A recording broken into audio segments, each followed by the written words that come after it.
Ever since having braces as an adult, I've gotten addicted to these water flossers because they're so handy and they get the food out of my teeth so well. And I don't have to brush them. It just takes a second. But when I travel, I don't want to put this big thing in my suitcase. It takes up so much room. Guess what I found? A travel size water flosser. It's about the size of your hand, and it comes with all the important tips and accessories. Oh, here's another one. I pretty much only use this one, so I think that's the one I'm going to take on my trip. It has instructions, a cute little carrying bag, and a charger. And I've noticed that it's helped back here in my teeth where I have some discoloration here on my teeth where food just sits. So this has been a really big help in getting the food out so that I don't get those gray and black spots on my teeth. All right, let's try it out. It fits a surprising amount of water, about a cup. And the instructions are on here. Don't you love the color too? Pink and purple. Kind of fun. I'm going to put this tip in and it's locked. See, I'm going to turn it this way. And here's where you charge it. Here's where you release the tip. Here's the power button and the intensity. And here's how you change the intensity. All right. Don't mind my messy bathroom. Let's try it out.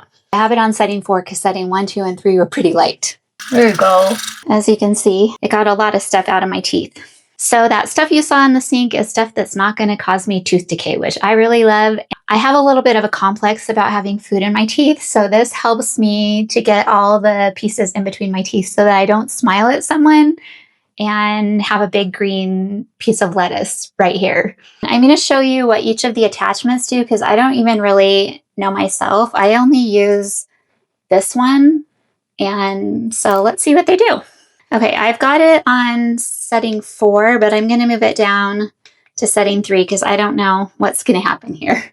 Let's test it together. This one is for your gums to get them nice and clean. It feels like a little massage on your gums. Okay, this one has a brush on the tip. Let's see what that feels like. Okay, so this one you can rub along your teeth and it feels really good. You can get like up into your gums and in between to get all those stuck food particles out. You just push this button to get the tip out. And then these two are similar. They're just like a water pusher, and one is small and one is a little larger. So I'll try them both and tell you which is my favorite. Let's see, I'm going to turn it this way. All right, so far this one is my favorite. I feel like it really gets in the teeth and gets the food out. And we've done 4 attachments and still haven't run out of water. This one was a lot more concentrated and went harder on the teeth, and I think I preferred the one before this a little better. This one was a little too much. I hope it helps to see all the attachments that come with this. It's a great little travel water flosser. Follow for more.